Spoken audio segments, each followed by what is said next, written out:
Since it's been raining from yesterday, before it started rain, I actually removed all the water from their reservoirs by emptying out the cover pots and also emptying out the reservoirs of semi-hydro setups like this.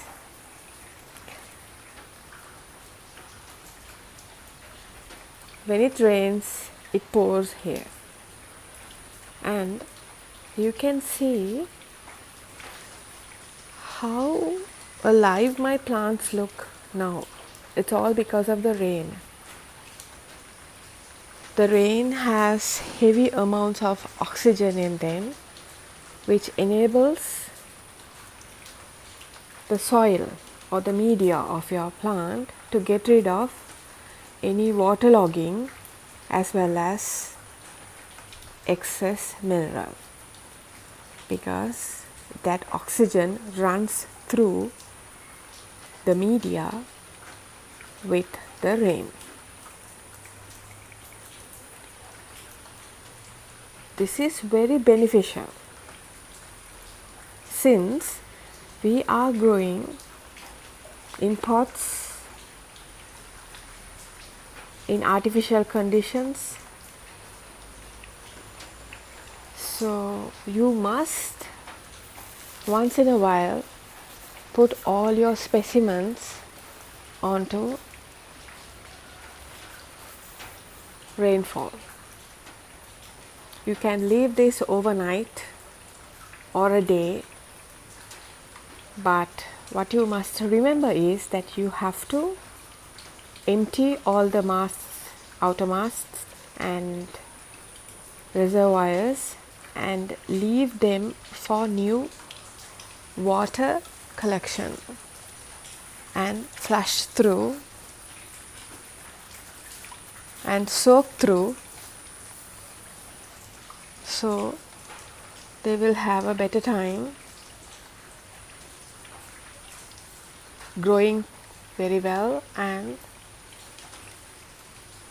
vigorously showing you results from your cuttings, repottings, transformations into new media like that. It's the same when it comes to retrellising your plants. The moment I gave this, for an example, these two Hoyas, Hoya pentaphlebia and Hoya rangsang, because the Hoya vines like to grow upwards, whatever the stems that you stretch out towards the upper area of your trellis, they will quickly sprout leaves.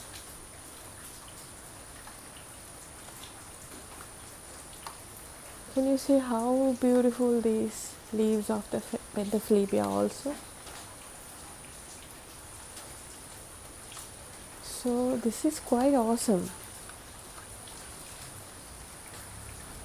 And Hoyas, even without flowers, we usually enjoy their leaves and their growth because of their waxy leaves.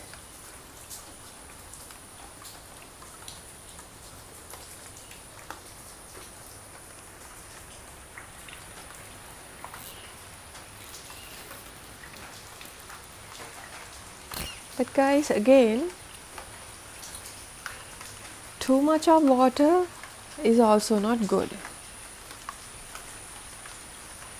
What I would normally do is, I would soak them, not every week, once every 2 weeks or once per month. Now it's mostly once a month because my plants are very, very healthy and established. So therefore, flushing 1 month is enough if they are especially not suffering with ailments.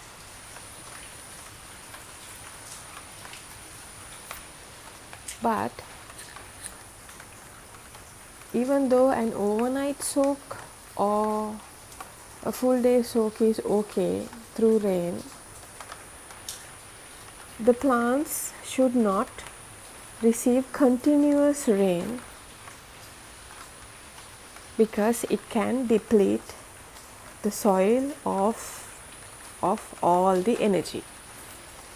In my opinion, that is good for Hoyas because I will be fertilizing them soon after.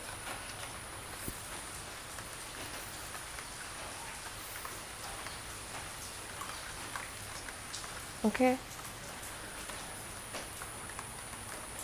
Even orchids, even my Phalaenopsis, they have been in the water for the last whole day. It started drizzling and this type of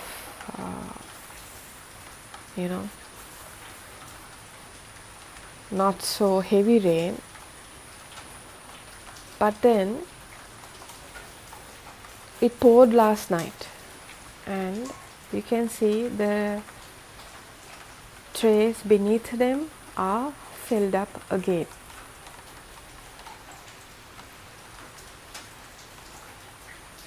And I'm sure the reservoirs in this is also filled up.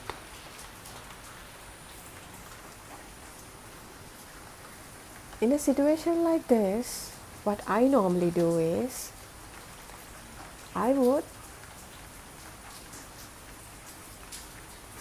spray a mixture of neem oil and dishwash or a fungicide when it rains.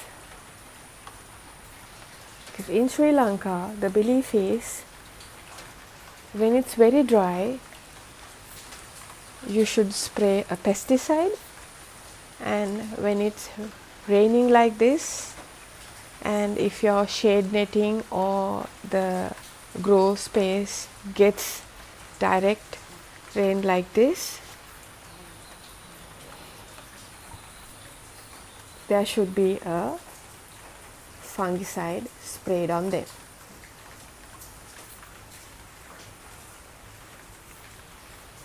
Okay.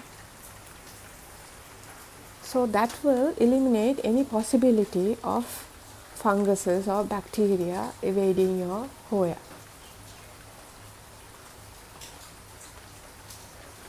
This you must do. At the same time, because I cannot avoid this depletion of nutrients when it rains heavily, I will not be taking my bigger specimens inside, let alone taking the Phalaenopsis also inside. I have to fertilize and I have to give them the nutrition that they were depleted of.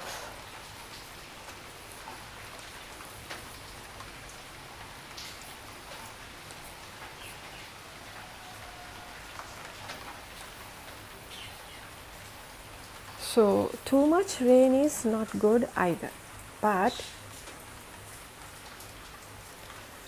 if your plants are in clay like my Phalaenopsis, which are in clay, the water will be wicked out in no time. Okay.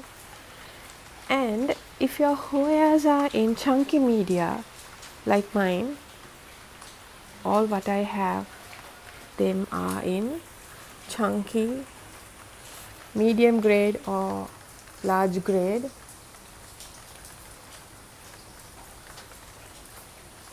lava rock and charcoal. The same way they will be dried up, just like the water wicking power of clay The chunky media also has the power to dry off the media because there is a lot of air movement within the media. Let me get to the other side. Okay.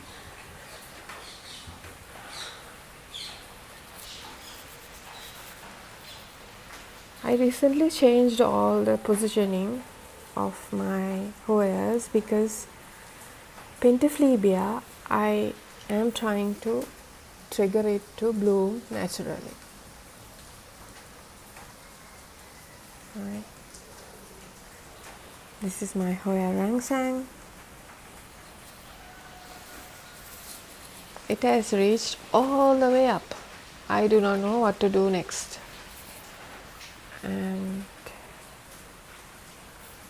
my Hoya obscura, you can see the top is very heavy.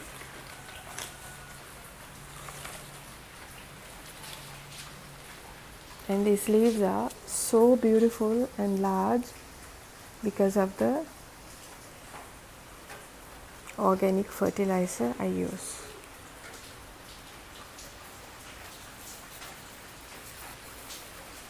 This is my acuta half leaf, which was in the shade for some time now because I've repotted it into a total semi-hydro media, but not in a semi-hydro setup.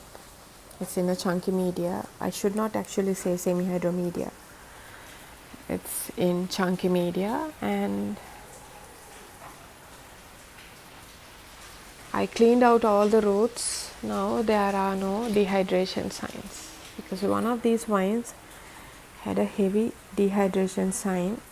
When I pulled it out, it had cocoa husk still stuck to it.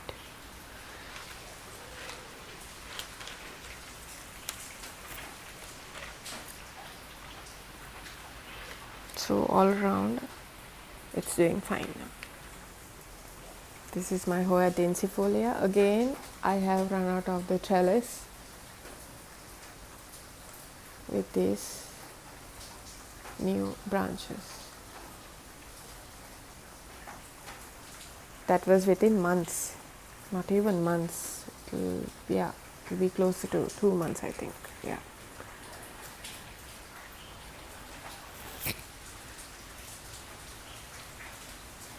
Some vines were a bit long already when I trellised them, but you can see how new leaves have appeared in my Hoya incrustata, and all these new leaves became very big after trellising.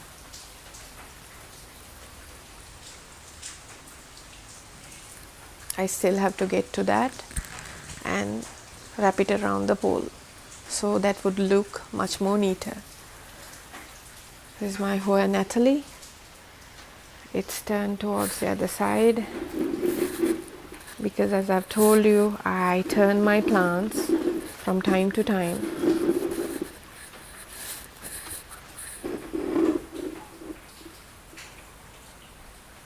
This is a new big leaf.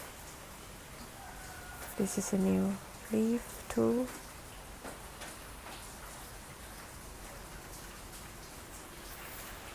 And again here a new big leaf, and these two are big too.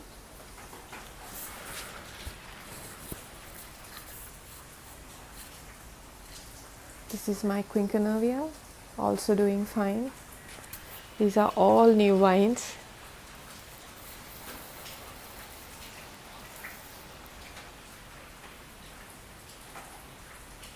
So I know today, the whole day, it would be raining, and all my plants will get flushed like this. This is recovering because I chopped it off and planted it because it was getting too long for my trellis, but I left it in the sun way too long It was previously in the place where the pentaphlebia is now. So I moved it because this is in a total leca setup with a top layer of pebbles. I have to add more pebbles because I totally need this to be covered up.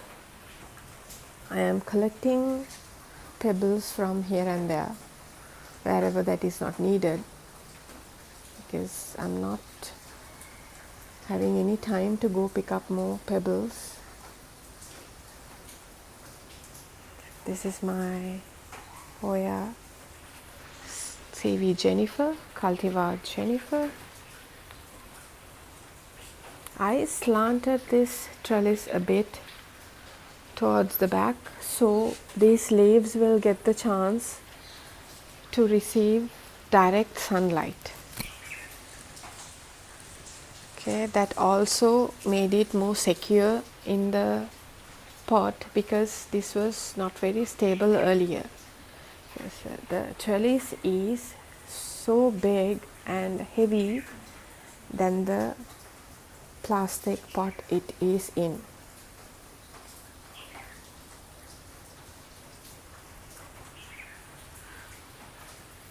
This is my Finlaysonii. I should actually get this down and observe it from above. It's so nice. It looks like a Christmas tree already. And my Hoya carrii.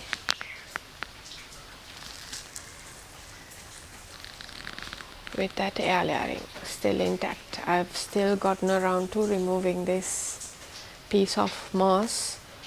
I will be removing it without hurting the roots. If I cannot remove it, I will just take off the excess parts and leave it be without this wire, because now it's stuck to the vine. So you can hear the rain, and when it rains it pours here. It will continue to, then again it will get so sunny with a hint of a heat stroke. It's not a heat stroke, but you know, it will definitely burn one or two of my Hoya leaves.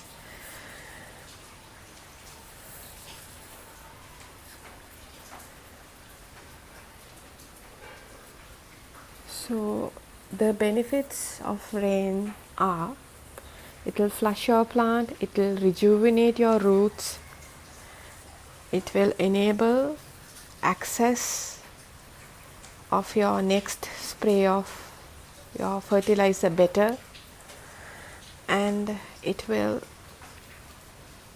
refresh your whole plant by being washed and flushed for longer times, so it's breathing really better. All in all, everything added together, this will be aiding a very healthy growth in your plants. That's the take from this video. Rain is very important if you can provide it. If you can flush it using rain for a whole day, that's ideal. It can go for 2-3 days in established plants. But if you have cuttings, you have to remove them and not endure them in rain for more than overnight, because the cuttings are new to the soil, they are promoting their growth still, the roots are still very dainty, and dainty roots cannot take a lot of water or lot of drying either. That's why we always advise a wet and dry cycle and a moderate growing condition. So once they are established and branching out and leafing out, then you can keep them in their cover pots or masts, outer masts, and leave them to soak in that rainwater, because now the rain has really calmed down. But when I say it pours, all these pots can fill up within a day, in fact overnight. So therefore these will definitely have the chance to flush themselves like I manually do, in a very natural way, because the rainwater does not have any hard material in them. Therefore it's a very good quality water, especially the water of the second or the third day's rain, because the first day rain after a while can be a bit acidic, since all the material has been pulled off to the clouds from the air. So all the bad material will be released on that first rain too. So therefore you should be able to know the level of water your plants can get, the strength of its roots, judging by the health of your Hoya or your orchid. So when it's waterlogged, it's very bad. When it's rained on for continuous days, that's not good either, even for bigger specimens like this, because of the depletion of nutrition. But if your plants are used to it, if they have always grown outside, which means they are used to rain and sun all year round, especially in a tropical climate, for us it's unavoidable.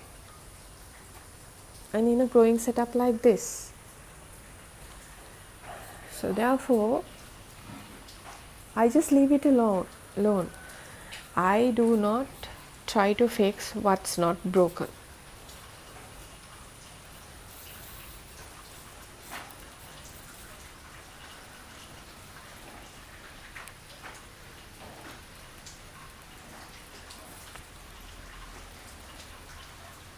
Now when it stops raining, what I would do is I would again empty all these outer pots and empty the whole water without leaving even a bit in the reservoirs, and I will let them dry, because that is also very crucial for your roots. So as I've told you earlier in my previous video also, I've advised you that I would give them a dry period after overnight soakings, few hours soakings, all of that. That the same thing is happening now naturally. It's getting flushed, so therefore I will repeat the same with these specimens also. But I will be fertilizing it, and I will be spraying my fungicide on them. So neem oil and dishwash is altogether a fungicide, a pesticide and everything. So that's my go-to if I am scared. Right. And at the same time, just like this is raining now, if tomorrow is very bright and no rain, good amount of sunshine, and the next day is even hot, and if I'm getting like burning hot weather, I do not have to worry either, because that will definitely dry out all my plants. I do not need fungicide because my plants were not left in water for more than 2 days, and they only need fertilizer. So that's how my care is. That's how I alternate having to spray something and avoiding the same spray also, because my conditions allow that. And most of you do not believe when I say I do not fertilize regularly, and that I only fertilize when it's crucial, when I have repotted or when I have propagated. So the magic is not in my hands, it's in my tropical weather. It's in the beautiful weather we receive, right? Just like 2 days ago when I filmed the Hoya collection part 4, it was so sunny, but today it's raining, and this video will go out tonight. So that's where my weather is phenomenal, and I love it, because the rain obviously has nutrients in them which will benefit the plants. If I want to, I can avoid fertilizing also, but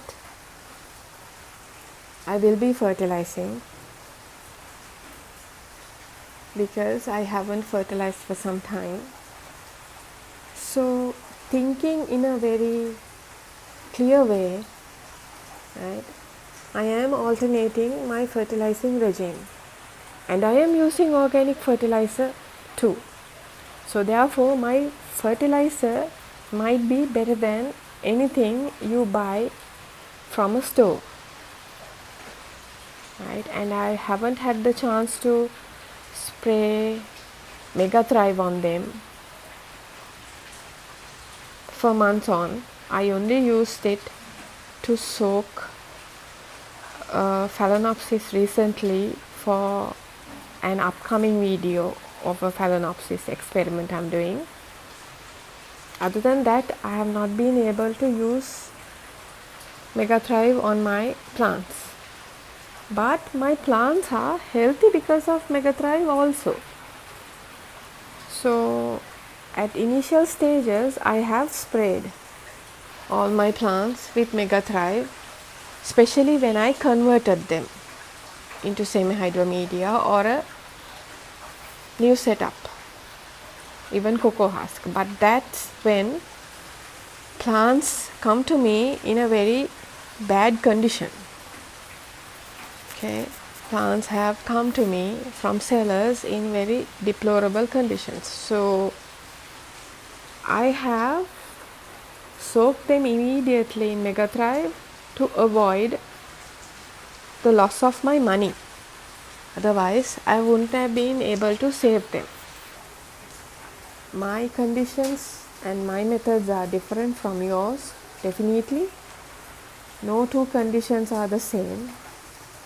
If my house has one set of conditions for their plants, my neighbor might have another. So even weather-wise, unless they are growing outside on the real soil,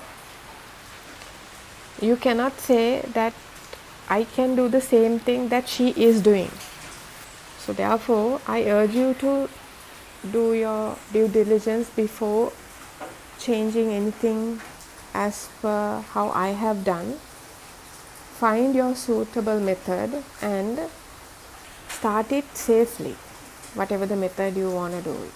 If you want to start a humidifier, do not start it in high. Start your humidifier in low and gradually increase. If you want to start lights, start with one and gradually increase. When you see a development, without seeing a development, do not waste your money. Because I am not here to teach you some unorthodox condition and get you to do something wrong and go wrong in all your plants. I always urge this from viewers, but be open to what I am saying and try to absorb as much as possible for your knowledge tank, right? So your tank will always fill up with knowledge. And I also want you to not be afraid of experimentation, but be very careful at first, so you will not have severe problems just because you changed your setup to a semi-hydro setup in one go.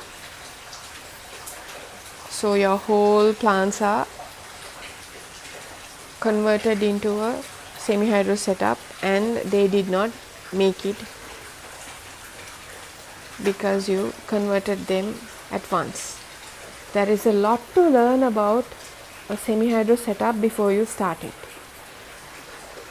That's why in short we say you need to flush, you need to give a wet and dry cycle, you need to give it time for acclimation and give gradual fertilization, but not bombard with fertilizer and mutate your leaves and so on and so forth.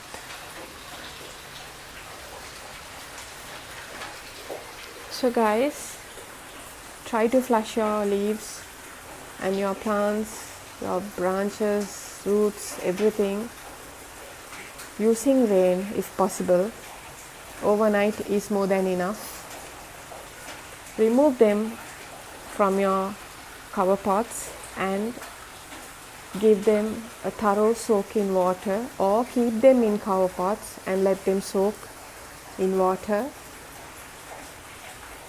for some time and then remove the water. So like that you can decide for yourself how you want to do this and how successful it would be for all your plants, because it's definitely going to be really successful. As the rain has gotten a bit severe now, I will end my video. Thank you all for watching. Bye bye.